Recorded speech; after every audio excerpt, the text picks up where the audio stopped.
मागणी राहील तुमच्याकडे। आमचे जे विषय आहेत हाऊसिंगचा विषय असे आमचे मुंबई बँकेचे अध्यक्ष आमदार प्रतिनिधींच्या मागणी त्यामुळे काय करू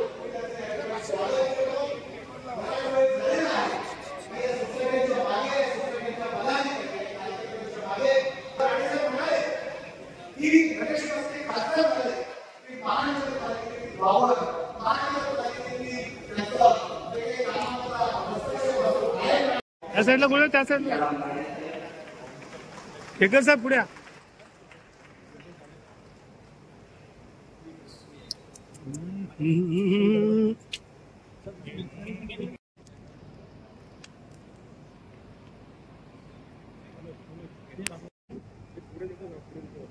पुढे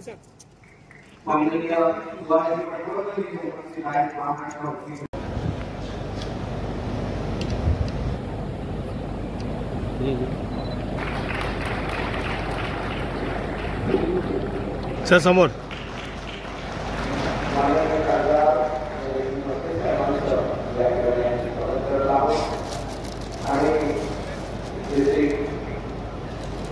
केळकर साहेब थोडं पुढे या।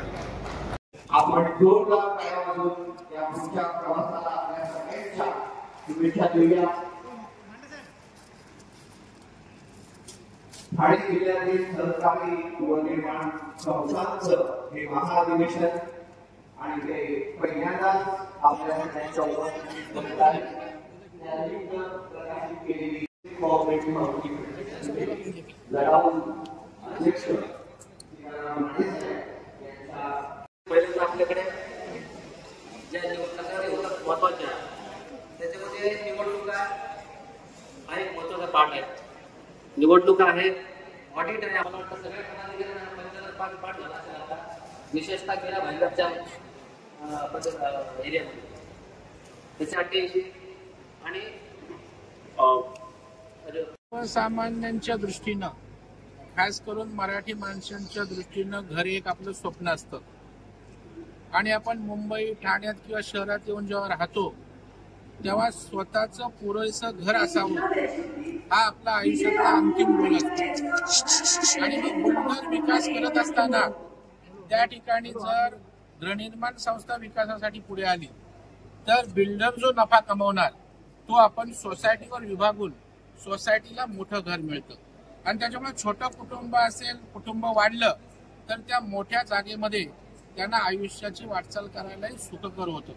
आणि मुंबईत ही गृहनिर्माण सेल्फ डेव्हलपमेंटची स्वयंपुनर्विकास योजना आम्ही यशस्वी केली। 12 बिल्डिंग उभ्या राहिल्या, 1600 प्रस्ताव आलेत। ही एक चळवळ म्हणून उभी राहावी हा आमचा प्रयत्न आहे आणि त्यासाठी मुंबईला लागून असणाऱ्या ठाण्यात इथल्या हाऊसिंग फेडरेशनचे अध्यक्ष सीताराम राणे यांनी पुढाकार त्या ठिकाणी घेतला आणि आज ही परिषद यशस्वी होते।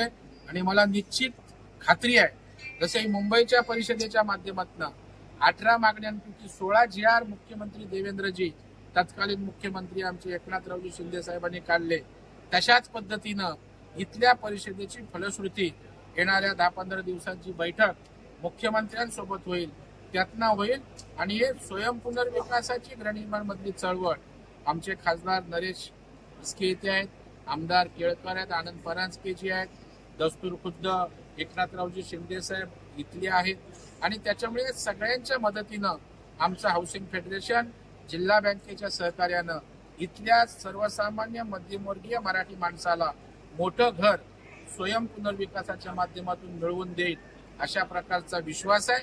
आणि ती सुरुवात आजच्या महाधिवेशनाचं हे पाऊल आहे, पहिलं पाऊल आहे असं म्हटलं तर अतिशयोक्ती होणार। मुख्यमंत्री यांनी या ठिकाणी आश्वस्त केलंय की हाऊसिंग फेडरेशनच्या ज्या ज्या समस्या गृहनिर्माण संस्था चालवत असताना आहेत त्या मी स्वतः समजून घेऊन त्याकरता शासन निर्णय घ्यावे लागले घेईन। मुंबईमध्ये ज्या पद्धतीनं स्वयंपुनर्विकास गृहनिर्माणचा होतोय त्या पद्धतीनं मुंबई, पुणे, ठाणे, नाशिक या ठिकाणी व्हावा त्याकरता शासनाला जे जे निर्णय घेणं आवश्यक आहे, ज्या ज्या सवलती देणं आवश्यक आहे त्या प्रकारच्या देण्यासाठी त्यांची मानसिकता आहे। आणि म्हणून आज व्यस्त शेड्यूल असताना सह्याद्रीला महत्वपूर्ण बैठक सुरू असताना बैठकीतून येऊन या महाअधिवेशनाला ऑडिओ क्लिपच्या माध्यमातून त्यांनी शुभेच्छा पण दिल्याच, परंतु आश्वस्त केलंय की राज्याचा मुख्यमंत्री म्हणून आणि सरकार आपल्या पाठीशी आहे हा एक विश्वास या ठिकाणी आमच्या गृहनिर्माण चळवळीतल्या काम करणाऱ्या कार्यकर्त्याला दिला. ठाणे जिल्ह्यातले खरं म्हणजे मी अशा वेळेला उभा आहे की कधी संपतंय. तुमच्या जे मनात आहे ते मला माहिती आहे आणि अशा वेळेला मी बॅटिंग करायला उभा आहे. दरेकरजी पण आलेले आहे, पण तुमच्या वतीने सीताराम राणेंनी एवढं मोजकं माझ्या डोक्यावर टाकलेलं आहे. त्यांचं या आधी भाषण झालं आणि निरनिराळे विषय जे आहेत ते त्या ठिकाणी तुमचे आमचे विषय हे या ठिकाणी त्यांनी मांडले. या निमित्ताने मी आपल्याला निश्चितपणे एवढं सांगेन की तुमच्यासाठी लढणारा मी आमदार आहे, तुमच्यासाठी लढणारा मी कार्यकर्ता. मग विधिमंडळाचं अधिवेशन असो, शासन कोणाचंही असो,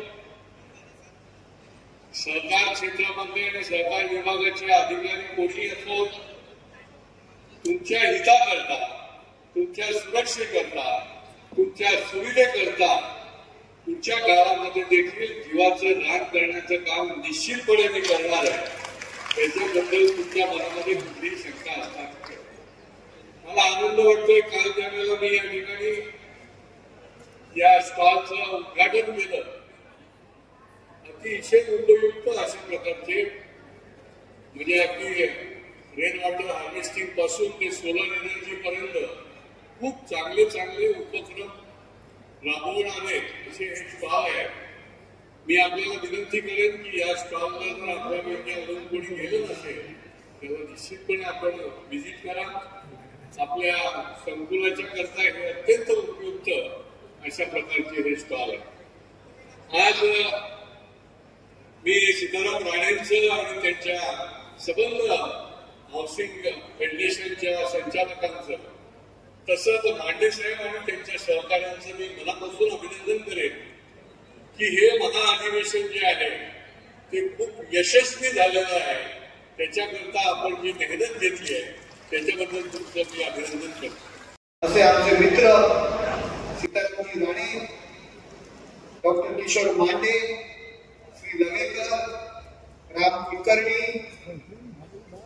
अविनाश भागवत, चेतन चौधरी, किशन रत्नाळे, आमचे आणखी एक मित्र मुंबईमध्ये या हाऊसिंग फेडरेशनचं काम करतात, माझे विद्यार्थी चळवळीचे सहकारी श्री प्रकाश दरेकर, आमचा मित्र विकास पाटील, व्यासपीठावरील सर्व मान्यवर आणि समोर बसलेले या ठाणे जिल्ह्यातील गृहनिर्माण संस्थेचे पदाधिकारी. सीताराम राणे यांनी त्यांच्या व्यथा, त्यांच्या अडचणी गृहनिर्माण संस्थेचे जे काही पदाधिकारी आलेले आहेत त्यांच्या अडचणी आणि त्याच्यावरती काढलेला मार्ग काय करायला पाहिजे या संदर्भात आपल्याला मार्गदर्शन केलं.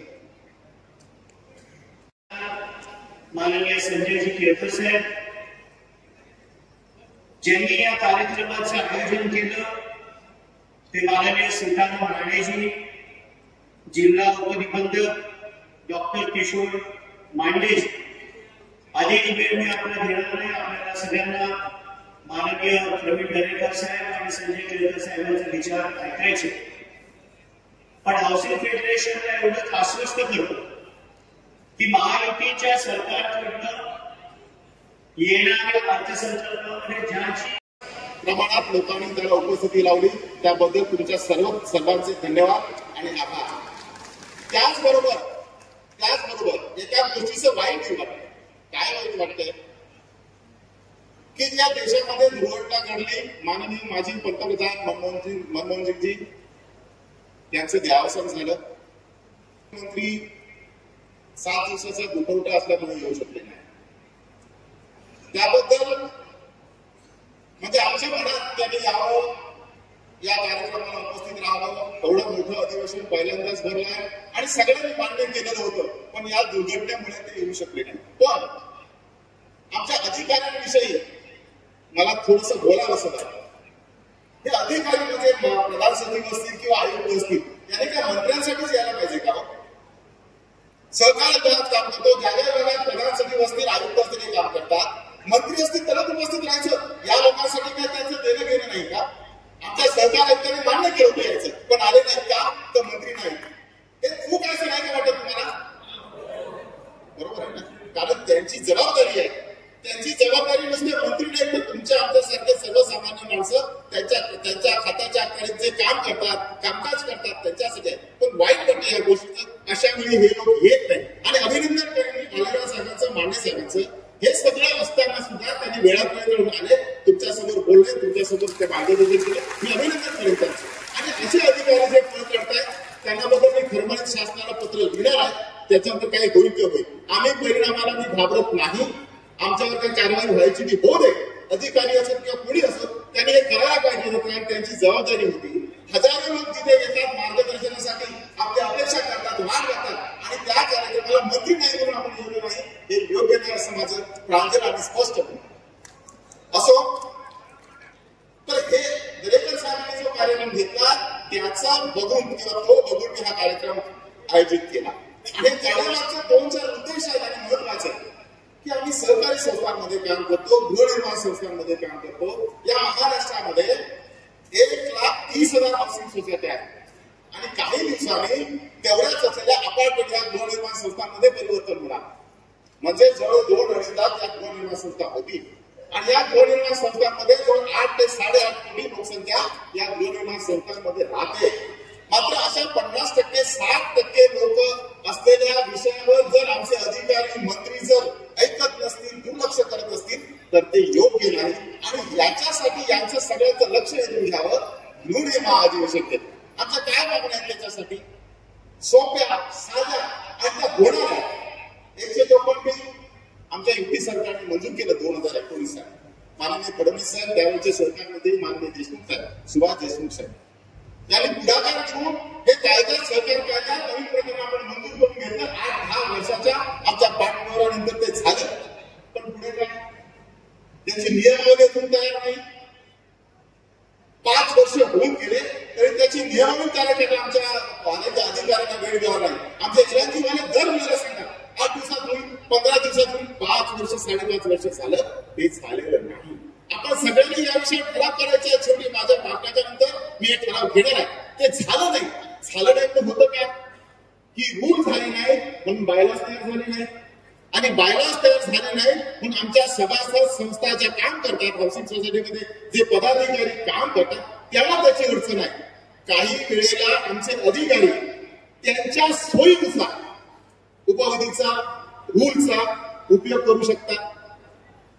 करतात की नाही माहिती नाही, पण जुना बायलाच वगैरे आमचे लोक जुन्या बायलाच प्रमाणे काम करतात, नवीन बायलाच अस्तित्वात नाही. तर याच्यामुळे सगळ्या म्हटलं की आमच्या पदाधिकारी तक्रार केली तर त्याची उत्तर नाही, पण तक्रारदाराने उत्तर केलं तर 24 तासात तुम्ही नोटीस पाठवणार आमच्या अधिकाऱ्यांना. काय? हजर द्या, उत्तर द्या, न्यायालय त्यांच्यावर कारवाई. पदाधिकाऱ्यांनी सगळ्या कारवाईची तरतूद आहे. जसं आता बालेराव साहेबांनी सांगितलं, ऑडिट नाही केलं कारवाई, इलेक्ट्रिफिकेशनला नाही केलं कारवाई, एजंटवर नाही घेतली कारवाई, त्या सगळ्या कारवाई आहे. बरोबर. पण अशा खोट्या तक्रार करणाऱ्या माणसाला कायद्यात आमच्या कुठली जी तरतूद नाही, म्हणून ही तरतूद आपल्याकडे असायला. दुसरा एक मुद्दा की आम्ही नेहमी म्हणतो की आमचे पदाधिकारी किंवा सोसायटीचे सभासद, ते सभासदांचेच पदाधिकारी होणार आहेत. ते काय शिक्षित नाही, सहकार कायद्यामधले तज्ञ नाही. जो सभासद आहे तो संचालक होऊ शकतो, जो संचालक आहे तो पदाधिकारी होऊ शकतो. मात्र याला कामकाजाची माहिती नसते. का माहिती नसते? तर प्रशिक्षण घेतलेलं नसतं आणि म्हणून तक्रारींची संख्याही वाढते. म्हणून सोसायटीच्या सभासदांना प्रशिक्षण हे बंधनकारक असायला हवं. त्यांनी जर प्रशिक्षण घेतलं नसेल तर त्याला निवडणूक लढवता येणार नाही असं म्हटलं पाहिजे. कायद्यात तशी प्रयोजन करायला पाहिजे. म्हणून प्रशिक्षण हे बंधनकारक असायला हवं. तिसरा मुद्दा, खासदार साहेब तुमच्या अखत्यारीतला आहे. आमच्या सोसायटीतले सगळ्या सोसायट्या पुढच्या 10 वर्षाची दुरुस्ती आम्हाला 10 वर्षांनी करायला 20 लाख खर्च येणार. त्या 20 लाखाची तरतूद या 10 वर्षामध्ये करणार आणि यासाठी शासनाला जीएसटी भरावा लागतो. जीएसटी भरावा लागतो, टीडीएस भरावा लागतो. याच्यावर टीडीएस द्यायला आपल्याला काही हरकत नाही, पण 7,000 पेक्षा जास्त वर्षाला महिन्याला मेंटेनन्स असेल, वर्षाला टोटल सोसायटीचं 20 लाखापेक्षा मिळणार असेल तर त्याला जीएसटी भरावा लागतो. तर हा जीएसटी आपल्याला रद्द करायला हवा. मी आमदार साहेबांना आणि खासदार साहेबांना दोघांना विनंती करेन, कारण जीएसटीचा विषय असा आहे, जीएसटी कमिटीचे सदस्य राज्याचे अर्थमंत्री, या अर्थमंत्र्यांकडून राज्याच्या वतीने हा ज्यावेळी प्रस्ताव जाईल त्याच वेळी जीएसटी बाबत विचार केला जाईल. त्यामुळे या जीएसटी बद्दल खासदार साहेब, आमदार साहेब आपण दोघांनी विचार करा. दुसरा मुद्दा आमच्या प्रशासकांचा, मांडे साहेब, बालेराव साहेब, आज जर मंत्री महोदय असतील त्यांच्यासमोर हा विषय काढला जातो. असे काही प्रशासक आहेत आमच्या सोसायटीचे करोडो रुपये त्यांनी भ्रष्टाचाराने वापरलेला आहे, भ्रष्टाचार करून वापरलेला आहे. मी नाव घेत नाही त्या प्रशासकाचं, मला मोठं करायचं नाही, पण एक प्रशासक आहे आमच्या इथे आणि त्याच्या वाट्यावर आता 3-4 प्रशासक चाललेले आहेत, त्यांच्याकडे 100-100, 50-50, 60-60 सोसायटीचं प्रशासकाचं काम दिलं आहे. एक प्रशासक आहे, त्याने जवळपास 4 ते 5 कोटी भ्रष्टाचार केलेला आहे प्रत्येक सोसायटीमध्ये.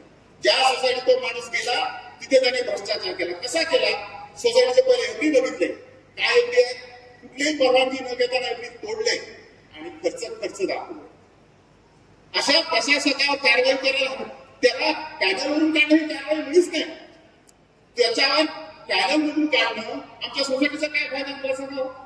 ज्या सोसायटीने 4-5 कोटी खाल्ले ते आमच्या सोसायटीच्या सभासदांनी कवडी जमा करून आपल्या भविष्यातल्या खर्चासाठी जमा केलेले होते, ते या माणसाने लुटून गेले. त्याच्याकडनं परत म्हणून त्यांची जबाबदारी